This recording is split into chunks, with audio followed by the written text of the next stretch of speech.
So as a psychologist and a first-time viewer of The Bachelor, I was excited about this week. It's the hometown visits.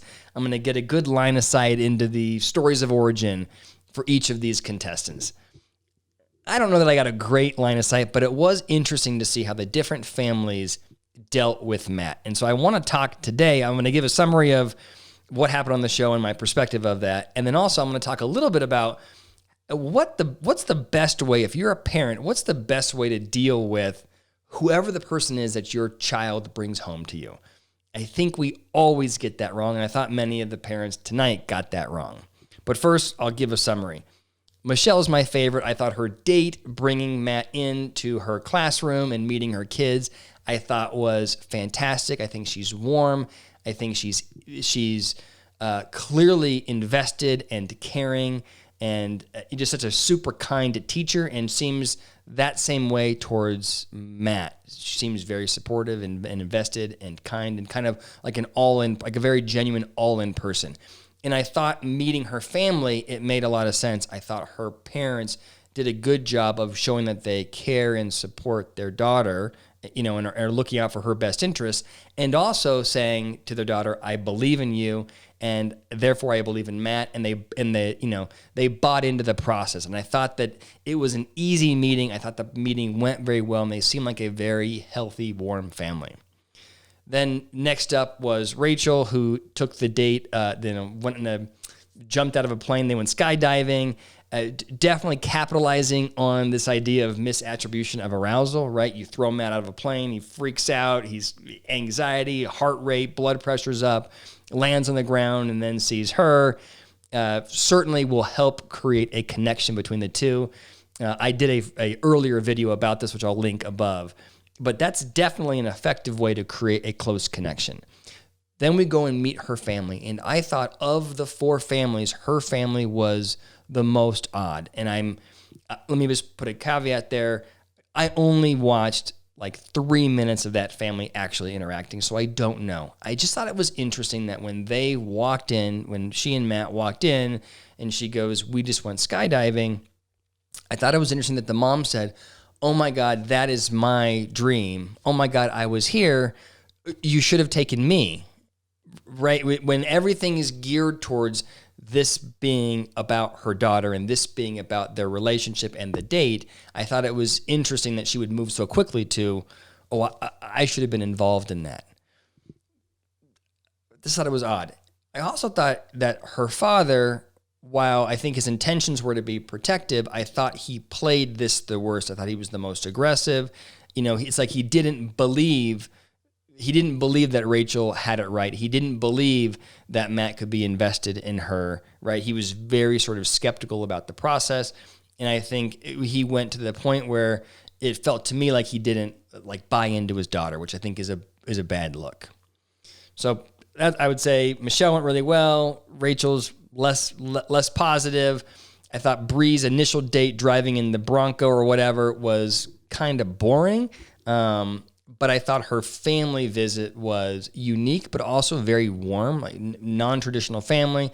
Her mom is there with her 3-month-old daughter or son or whatever, but a very small baby, which I thought was interesting. You get to see Matt sort of deal with that.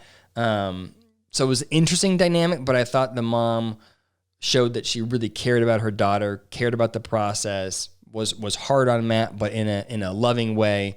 So for me, it felt actually pretty healthy the way that family operated. And then the last family was Serena. I thought the family was great. I thought the date, Canada Day was fun. I do think that she chose Canada Day versus something that is more intimate because she is at some level, or was at some level, fearful of being fully connected or intimate, emotionally intimate with Matt. And we learned last week, if you remember, she wasn't into being physically intimate with him either. So it wasn't a huge surprise when, her sister goes, Serena, you don't seem like you're that into him. I feel like you're in your head. And then you have her parents also saying, look, I'm not sure this is a great fit for you. Sort of everything went kind of south.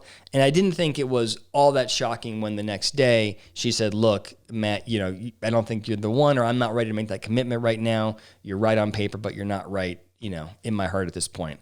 I thought it played out predictably and the right way. So I feel like Matt's got the right 3 left. My guess is Bree will be next to go. I just feel like she's the least connected to him at this point. So we'll see. But I wanted to talk about what's the right way for a parent to handle their child's, future partner. I think there is a mistake that a lot of parents make where they go into protection mode. Their kid brings home their future, partner, and the parents go, "Are you good enough for my son or daughter?" And I think that's a mistake for 2 reasons. The first is it never works. You're not going to convince your son or daughter not to date the person that they love, right? If they love this person, that's it. They're going to move forward in that relationship, whether or not you like them.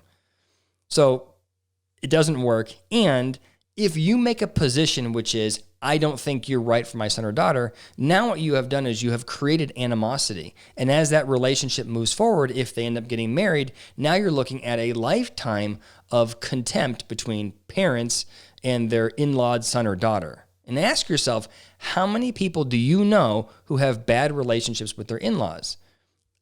For some reason, it seems acceptable in our society or culture to be an in-law that doesn't care about or doesn't support their kid's partner or spouse, right? It just seems like it's a weird decision that we make where we say, we get to decide what's right and wrong for you, adult son or daughter.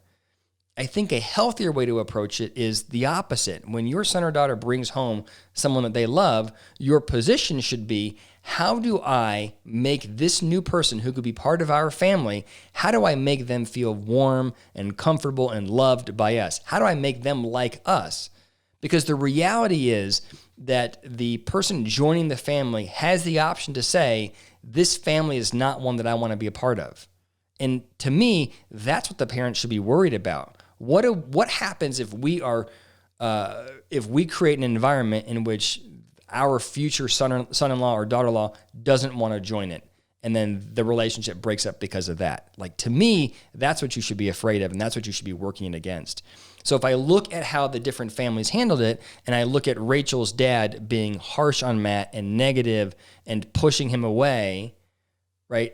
If Matt were to join that family, now there's this negativity between the two of them. Compare that with Michelle's father, who was much more supportive and bought in and believed his daughter. Now, if Matt joins that family, there's a much closer connection between the two. So I know that's an unpopular or a unique way of looking at that. Let me know in the comments what you think, and I look forward to seeing you next week. Thanks.